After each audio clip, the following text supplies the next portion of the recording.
तो जय श्री राम सभी को। कैसे हो आप सब लोग? आई होप कि सब अच्छे ही होंगे। मैं भी बहुत बढ़िया हूँ। थोड़े बहुत काम हमने अभी सुबह के कर लिए हैं। गाय का चारा ला के डाल दिया है, ज्वार वगैरह ला के डाल दिए। अभी जब मैं सुबह सुबह डस्टिंग करता हूँ सारी, वो आपको आज दिखाता हूँ क्या क्या करता हूँ, कैसे कैसे करता हूँ। शुरुआत करेंगे पहले अपनी बाइक से। तो ये वाली बाइक आज हम वॉश करेंगे, आज हमारे पास टाइम है। बाकियों पर डस्टिंग कर देंगे। इसको कर देते हैं पीछे खड़ी। इस वाली बाइक को हमने निकाल के फिर पीछे खड़ा कर दिया था। पीछे वही स्पेस जहाँ पे मैं हमेशा अपनी गाड़ी बाइकें साफ़ करता हूँ खड़ी करके। उस पर थोड़ा पानी मार दिया था, क्योंकि जब तक डस्टिंग करेंगे तो पानी थोड़ा मिट्टी लग जाएगी, तो वो फूल जाएगी मिट्टी पानी से। उसके बाद आराम से इसे साफ़ कर लेंगे। फिर आके हमने किया अपना डस्टिंग का काम स्टार्ट, जिसमें कि सबसे पहले मैं अच्छे से पूरी प्रॉपर बाइक साफ़ करता हूँ। साथ में कुछ की साइकिल को भी साफ़ कर देता हूँ। फिर इस साइड वाला जो रूम है उसके सारे विंडो प्रॉपर तरीके से उस पर डस्टिंग करते हैं। कूलर को भी साफ़ कर देता हूँ। फिर गाड़ी का नंबर आता है, गाड़ी को पूरा अच्छे तरीके से कपड़े लेके ड्राई कपड़ा लेके साफ़ कर देता हूँ। फिर दूसरी साइड जहाँ पे हम बाहर चारपाई डाल के रखते हैं, वो चारपाई साफ़ करता हूँ। विंडो, रूम का डोर, ये सारे साफ़ करता हूँ। उसके बाद लास्ट में जाके इधर वाले रूम के विंडो और कूलर वगैरह साफ़ कर देता हूँ, कूलर को लगा देता हूँ। फिर रूम के अंदर की डस्टिंग भी की थी, वो मैंने वीडियो रिकॉर्ड नहीं किया। कुछ ही साइकिल चला रहे हो बेटा? कुछ बेटी साइकिल चला रही है। कहाँ जा रहे हो साइकिल लेके? इधर? अच्छा, ऐसे घूम रहे हो? ठीक है, घूम लो। नाइस। इसके बाद डस्टिंग कर ली थी, तो फिर बाइक को धोने चले गए। सर्फ का पानी लेके बाइक की वॉशिंग स्टार्ट की।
फ्री होके नहा धो के हम चले गए थे मंदिर। थोड़ा लेट हो गए थे तो मंदिर पे कोई मिला भी नहीं, इसलिए वहाँ पे थोड़ा वीडियो भी रिकॉर्ड कर लिया। भोले जी को जल चढ़ाया, भोले जी का आशीर्वाद लिया, फिर आगे घर वापस। फिर गए सूर्यदेव के पास, उनको भी जल चढ़ाया, उनका भी आशीर्वाद लिया। फिर पढ़ी हनुमान चालीसा। हनुमान चालीसा का पाठ करके फिर फ्री हो गए। बाइक जब तक अच्छे से सूख चुकी थी, फिर उसको भी अंदर कर दिया। खुशी ने आप सबको गाइस बोला और बाइक को भी फिर हमने अंदर खड़ी कर दिया। वो बैठ के आया था, काफ़ी उसको फिर मज़े आ गए, एंजॉय सा कर लिया उसने। बाइक हमने धो धा के खड़ी कर दिया अंदर। एक दिक्कत है इसका ना, ये वाला शीशा उधर जैसा है, ये वाला टूट गया था। जिस दिन हम खेत पे गए थे ना, उस दिन क्या हुआ था, मैं इसको खड़ी करके चला गया और बारिश हो गई थी। फिर इसका जो स्टैंड था साइड वाला वो मिट्टी में अंदर घुस गया गीला होने की वजह से, और ये गिर गई। आके देखा तो ये उल्टी पड़ी हुई थी और वो शीशा गया टूट। अब नया मंगवाना पड़ेगा पड़ेगा पड़ेगा नया मंगवाना पड़ेगा, फिर उसको इंस्टॉल करेंगे, तब ऑर्डर करेंगे या जाएंगे तो खुद ले आएंगे। शाम को पापा वाली बाइक लेके हम चले गए थे खेत पे। थोड़ा फ्री टाइम था तो मैं खेत पे चला गया था घूमने। और जैसे ही खेत पे गया तो भाई साहब क्या देखने को मिला, ये देखो कितना ही सुंदर सनसेट हो रखा था। ये तो मैंने सोचा ही नहीं था कि इतना बढ़िया व्यू मुझे जाके वहाँ मिल जाएगा। एक बार फिर से दिखाता हूँ, देखो ओए होए भाई क्या ही मस्त व्यू हो रहा था। तो गाइज़ मैं आ गया था शाम को, फ्री था तो खेत पे घूमने आ गया था। लेकिन क्या ही परफेक्ट टाइमिंग पे आया हूँ, कितना प्यारा सनसेट हो रहा है, एक बार देखो। ये देखो भाई साहब, एकदम शांति, आसपास कोई नहीं,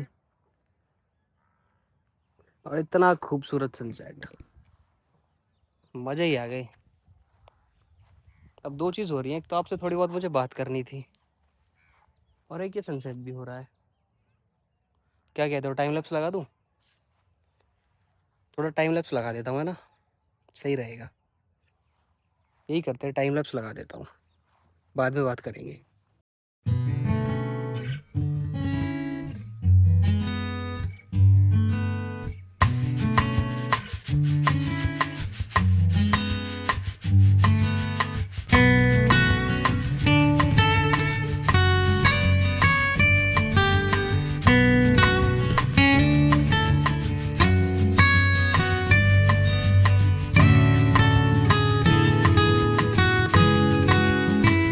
तो गाइस देखते ही देखते सूरज चाचू इज गॉन एंड चंदा मामा इज ऑन। अब हम करेंगे बातचीत। हाँ जी, हे बड़ी, हेलो, हे मैम। तो अब हम बात करेंगे उस टॉपिक पर जिसके लिए मैंने एक बार पहले भी वीडियो में बोला था कि इस टॉपिक पे अलग से एक वीडियो बनाऊंगा। और सब जो भी लोग मेरी वीडियो देखते हैं, सबसे पहले तो जो मुझे सपोर्ट कर रहे हैं उनको थैंक यू दिल से। और अप्रिशिएट करते हैं मेरे स्किल्स को, कि आपका थोड़ा बहुत जो भी मेरा कम्युनिकेशन स्किल है, कि बहुत अच्छा आप बोलते हो, स्किल्स आपके अच्छे हैं, और काफ़ी कैमरा फेसिंग लगते हो, कॉन्फिडेंट लगते हो, अप्रिशिएट करते हो इस चीज़ों को। ओए भाई, आप कहाँ थे? आप कहाँ थे? क्या? ना अरे ये तो मुझे पता है, मेरे बेटे हो। मैं पार्थ आया है अभी साइकिल लेके, मैं पूछ रहा हूँ अरे भाई ये क्या जगह है आपका बेटा? अरे वो तो मुझे पता है, मेरे बेटे हो, लेकिन आप थे कहाँ?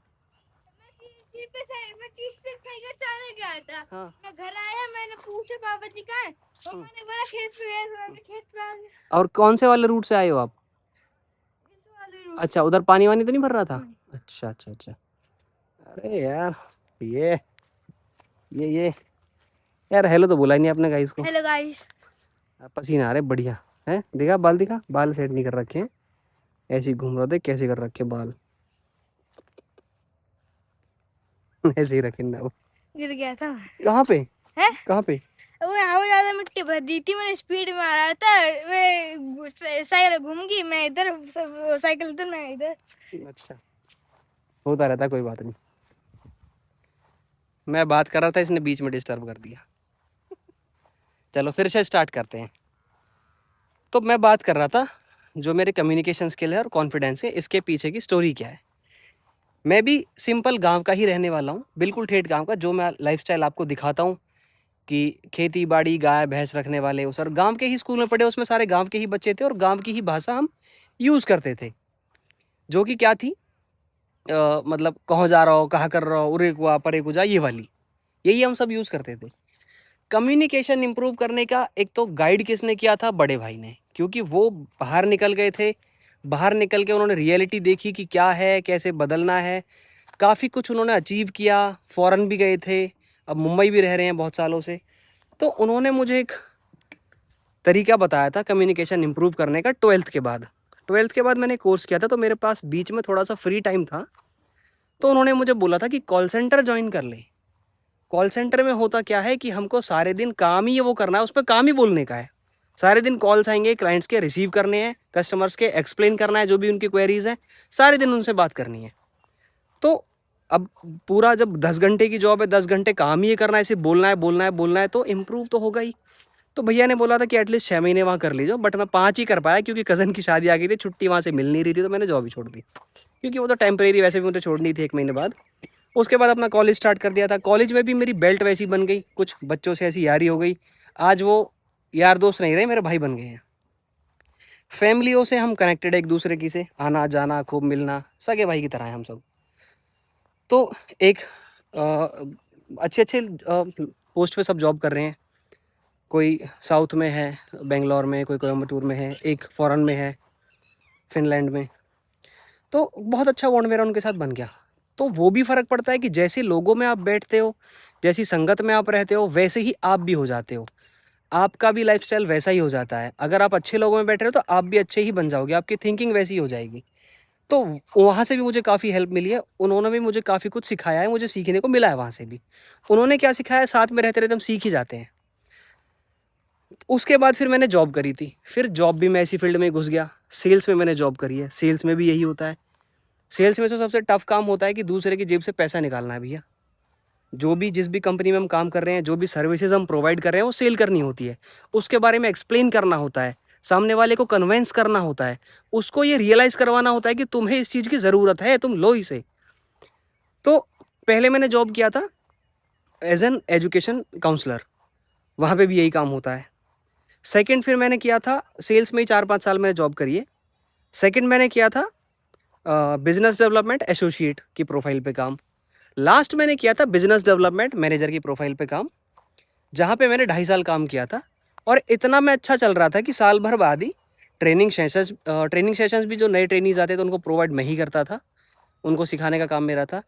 किसी भी चीज़ को लेके कोई ब्रीफिंग होनी है, कोई नई चीज़ आई है या टीम को कोई प्रॉब्लम आ रही है, फील्ड में जिस टीम में मैं काम करता था, तो पूरी टीम को हमारी मीटिंग होती थी, उसमें ब्रीफिंग मैं ही देता था, सबको मैं ही समझाता था। पूरे वन बाय वन अपने जो भी टीम मेंबर्स होते थे उनके क्वेरीज़ को, उनके पॉइंट्स को, डाउट्स को सुनना, नोट डाउन करना, फिर उनको समझाना कि इसमें हम ये कर सकते हैं, इसमें हम ये कर सकते हैं, सॉल्यूशंस प्रोवाइड करना। काफ़ी अच्छा वहाँ पे किया, बट फिर चीज़ें कुछ इस तरीके से हो गई, काफ़ी अनबैलेंस हो गया सब कुछ, जॉब वहाँ से छोड़नी पड़ गई। ऑलमोस्ट 1 साल हो गया वहाँ से अब मुझे जॉब छोड़े हुए। बड़ी जल्दी-जल्दी मैंने निपटा दिया। यही था वो टॉपिक, यही था वो रीज़न जिसके पीछे आपको दिखता है कि कैमरे के पीछे मतलब जैसे मैंने नया स्टार्ट किया तो मैं इतना कॉन्फिडेंट कैसे हूँ, कम्युनिकेशन स्किल्स मेरे अच्छे हैं। तो सबसे पहले तो जो भी लोग एप्रिशिएट कर रहे हैं उनको थैंक यू, थोड़े बहुत जो भी कम्युनिकेशंस थे। बाकी जब और लोगों को देखता हूँ मैं, तो अभी तो भाई बहुत कुछ इम्प्रूव करना है, अभी तो हम कुछ भी नहीं हैं। और ये होना भी चाहिए, हमेशा अपने से ना ऊपर वाले लोगों को देखो, तभी आप ये रियलाइज़ कर पाओगे कि अभी तो बहुत कुछ करना है, अभी तो अपने ऊपर बहुत काम करना बाकी है। अगर अपने सेम लेवल के लोगों को या अपने से नीचे देखोगे तो आप यही सोचोगे, अरे तो यार मैं तो काफ़ी हूँ, सही है, कोई दिक्कत नहीं है, बहुत कुछ कर लिया, मैं तो बहुत कुछ उखाड़ लिया। बट नहीं, जब आप ये देखोगे ना आपसे ऊपर कोई है, तब आप करोगे भाई अभी तो यहाँ और पहुँचना है, अभी तो बाकी है बहुत कुछ करना। तब आप अपने ऊपर काम करोगे। और वो कहते हैं ना भाई, जितना घिसता है उतना चमकता है। तो करते रहो, बहुत कहावत है इसके ऊपर तो, practice make a man perfect. जितना अभ्यास करोगे उतना बेहतर बनते जाओगे। तो ये चीज़ें, कुछ भी आप काम कर रहे हो ना, वो है एक्सपीरियंस है, वो आपको सिखाएगा ही। सॉरी। वो आपको सिखाएगा ही। उससे आप अपग्रेड ही होगे, डिग्रेड नहीं होगे कभी भी। कहीं भी किसी भी फील्ड में जा रहे हो, कैसे भी लोगों के साथ बैठ रहे हो, कुछ ना कुछ सीखने को ही मिलता है। और आपकी लाइफ किस रास्ते पे जाएगी, एक होता है बिगड़ना, एक सुधरना। वो एज स्लैप होता है हमारा, जो हमारा 18 टू 20 22 के आसपास तक का होता है। ये 3-4 साल होते हैं जिसमें हमारी लाइफ एक रास्ता पकड़ लेती है। फिर उसके बाद हमें कोई नहीं बदल सकता। फिर जो हमारा माइंडसेट हो गया कि मुझे सही रहना है, मुझे अपनी नीयत साफ रखनी है, मुझे ईमानदार रहना है, ये सब चीज़ें आपके अंदर एक बार आ गई तो फिर इनको कोई नहीं निकाल सकता। और एक बार आप गलत रास्ते पे चले गए तो भाई साहब बड़ा मुश्किल हो जाता है वहाँ से वापस आना। तो वो भी ऊपर वाले का शुक्र है कि ऐसी फैमिली में हम हैं। पहले तो हमारी परवरिश अच्छी रही, हमारे सारे रिलेटिव, हमारे दादा परदादा, माँ बाप, ताऊ चाचा चाची, सब भाई बहन सब ऐसे ही हैं। तो सीखा सब वही, घर में सबसे छोटा मैं हूँ, सबसे वही सीखा। वो चीज़ सबसे पहले तो अपनी फैमिली से आई। फिर यार दोस्त भी वैसे ही मिल गए। वहाँ से भी सब वैसा ही सीखा। तो भगवान का ही शुक्र है कि अच्छे लोगों से ही मिले, अच्छी फैमिली में रहे हैं और अपने दिमाग में भी कभी ऐसा कुछ आया नहीं, तो अच्छे ही रहे और आगे भी अब अच्छे ही रहेंगे और अपनी आने वाली जनरेशन को भी कोशिश करेंगे कि यही सब हम देके जाएँ जो हमें बड़ों से मिला है, कि वही सब उनको हम सौंप के जाएँ जो आगे उनका भी जीवन ऐसे ही चले। तो अभी रात होने वाली है, चंदा मामा भी थोड़ा चमकने लगे हैं, शाइन करने लगे हैं।